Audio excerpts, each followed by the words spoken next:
Husky Bob wants to play today. You in?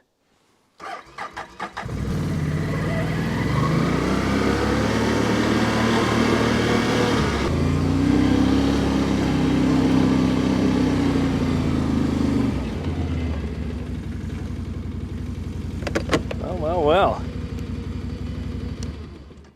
Another birch.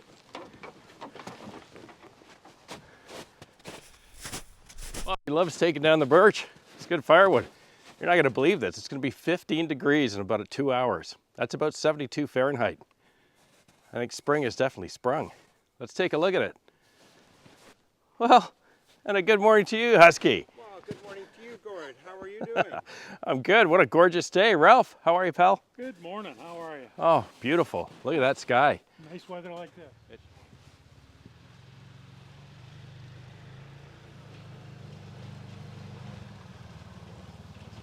All right, all here and accounted for. Change of plans. It's not the birch that's coming down. It's actually live. It's the elm behind it, but it's twisted around behind it. So we're gonna have to drop it to the west instead of under the lawn. That ought to be interesting. But hey, what a way to start the year. I'm actually gonna try something a little different today. I haven't done it in a while, but the old lower back and my hip is feeling pretty good today. So I'm actually gonna try to get down on that stump. See if I can get it down low. If not, I'll just cut it high like I normally do. Let's get hooked up.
Too many rocks. Thank you.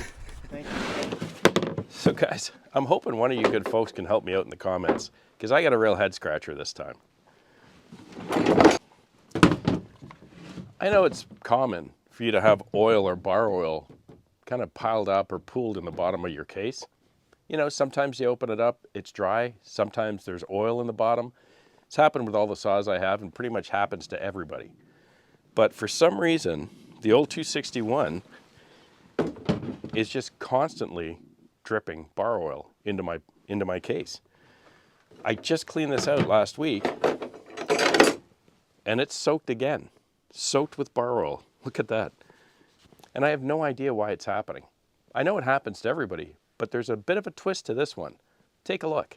It's important to note that when I'm running the saw, the oiler is doing its job, and it is getting the bar oil into the bar. That's not a problem. But what is happening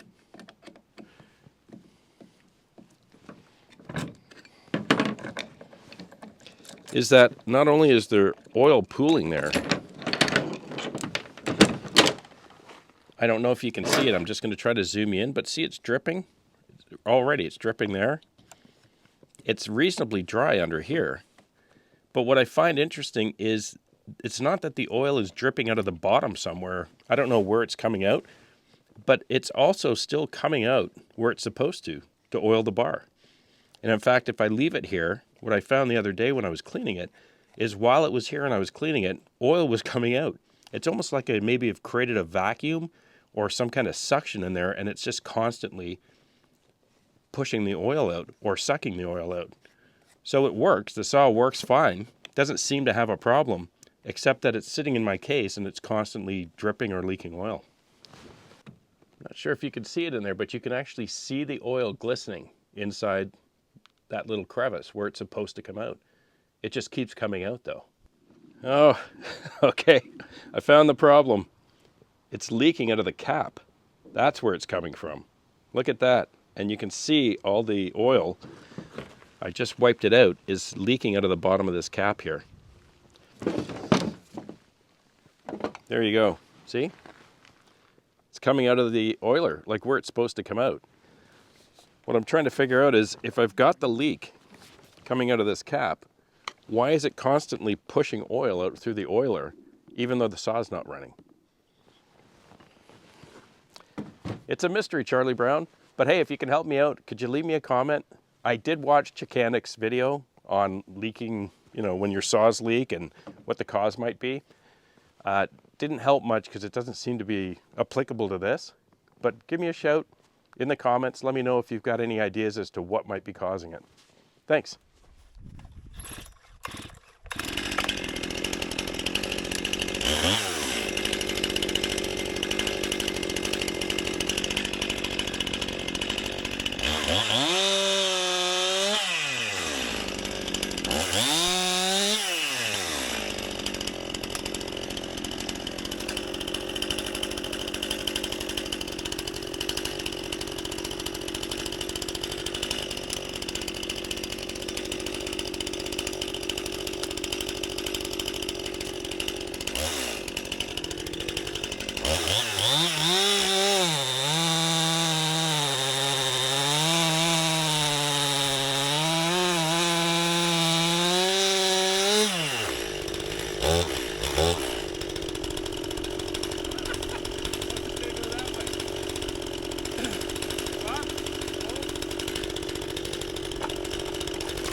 Gotta start the year out getting pitched.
folks know that when you're out there operating that tractor all day or working your property, swinging a chainsaw, you have to stay hydrated. And there's no better way than with a GP Outdoors laser engraved travel mug. 20 ounces of your favorites, double wall insulated stainless steel cup, BPA free, lead free, and personalized with your name on the back, fancy looking cab tractor on the front, and a little snappy phrase to go with it. I've got them available in 5 colors: Kubota orange, John Deere green, Massey red, LS and Case blue, and I've got black. Makes a great gift for yourself or for somebody you love. If you're interested, check it out on my website at gpoutdoors.ca. I'll put a link here for you. Let's get back to the video. Here it comes.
Well, believe it or not, that's a wrap. What a beautiful day. Oh my goodness. Jeez, 3rd of March, who knew? But hey, I want to take a minute out just for a lot of you folks that have told me over the last few years that you've bought your first property. And if your property is sitting on a river or a lake, at least here in Ontario and probably in a lot of places, there will be municipal bylaws and what they refer to as a shoreline allowance. And what that means is within so many feet of the shoreline of the lake or the river, you're actually not allowed to cut down any trees or any plants or vegetation unless, usually they're dead standing, and or they pose a real hazard or a danger.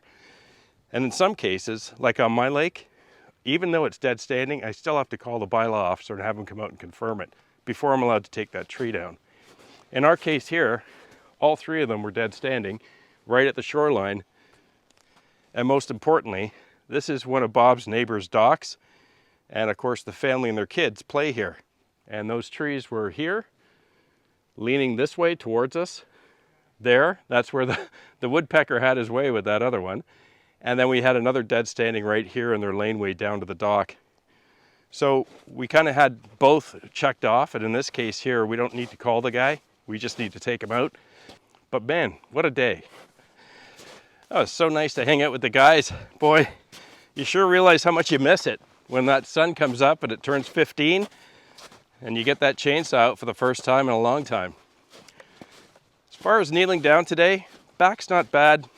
The hip's a little bit sore, but I think what I'll do is I'm just going to take it easy because I do enjoy cutting down at the ground.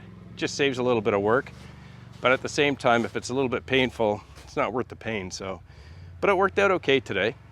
Thanks a lot for sticking around. Got a few practices in. I'm sure I could have been a little more level again. Have a great week with your families. Please be kind to each other, and we'll see you again right here on GP Outdoors. Cheers. Cheers. Now there, see, you guys are getting better every time.